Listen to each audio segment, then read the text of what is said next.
Greetings everyone. I am Ngabuto Nicholas Mapena.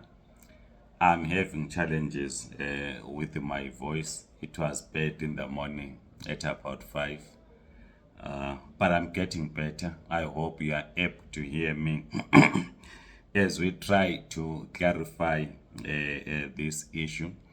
It's the 22nd of July 2025. In the last few days, I think it was one of our last few videos where we spoke about waivers for non-ZEP holders. We did explain. If you missed that video, kindly visit that video. But what we said was that if you came to South Africa, that is mostly directed to Zimbabweans who are not holders of the Zimbabwe exemption permits.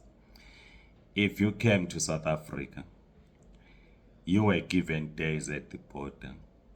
That is considered as a visitor's visa. You then went on to apply for a waiver, which we did explain. Your waiver then gets granted.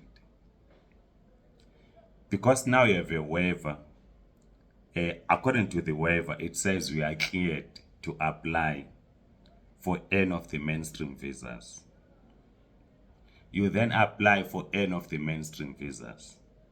You get rejected.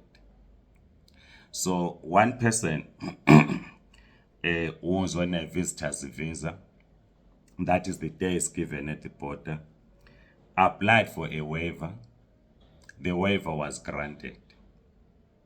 Just as many people who have been granted waivers who are not holders of the ZEP. Then the person proceeded to apply for the general work visa. Then the outcome came on the 18th of July 2025. Let me just read what it says here. With reference to your application for a general work visa section 19 subsection 2, you are, in terms of the provisions of section 8 subsection 3 of the Act, hereby notified that the decision is as follows. Application is rejected. That is the decision. The reasons for the decision is or are the following. Comments, recommendation. Rejection in terms of Immigration Regulation 9 subsection 5. The applicant who is a holder of a visitor's visa may not apply for a change of status to his or her visa while in the Republic of South Africa. You may, within 10 working days from date of receipt of this notice, make a written representation to the Director General to review the decision through the email address which is given by submitting an appeal online. Should you fail to make representation or fail to keep the department informed of your whereabouts, the decision set up out above shall remain effective. So that is the end of the letter which was written to the applicant. So as we said in the last video, you came to South Africa from Zimbabwe. You were given days at the border. You apply for a waiver.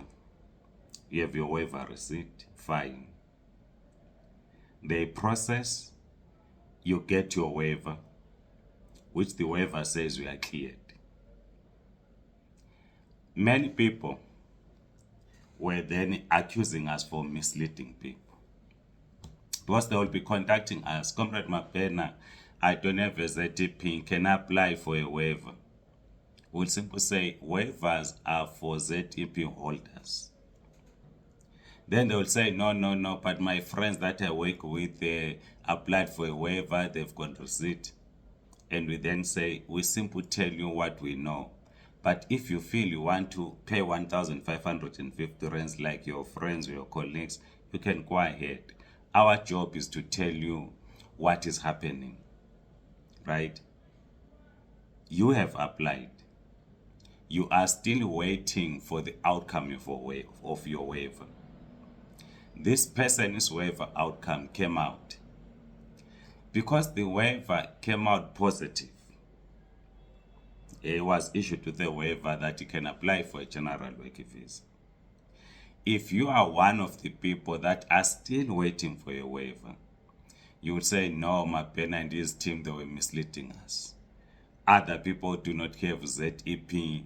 They've received positive outcomes. Their waivers have been issued and the VFS has accepted applications for general work visa. And you accuse us for misleading you. But here's the outcome I just read. It then says, because what you submitted, it's a visitor's visa. You cannot change the condition of that visa in South Africa. That is the only problem. You have to go back home and apply. But now when you apply when you are home, you are now guided by the points-based system, which we also discussed in this platform. If you missed that video, just check it out, or the statement from the Department of Home Affairs. It is in their website, which talks about the points-based system. If you want them to apply for any of the visas. So if you are waiting for your waiver, you don't have a ZTP, or your waiver has been issued, you are in possession of a waiver, you are going to pay 3,225. I think that's the fee. You are going to be rejected. This person has been given 10 days to appeal. Now you have to show this person who's appealing, if they appeal, they have to show that they have a right to change the condition of their visa while in South Africa, which in this case they don't have. And of course I know our friends in the legal fraternity, they will not tell you to say no, they will dismiss it, they will reject the appeal. No, they will say you can do a good cause letter.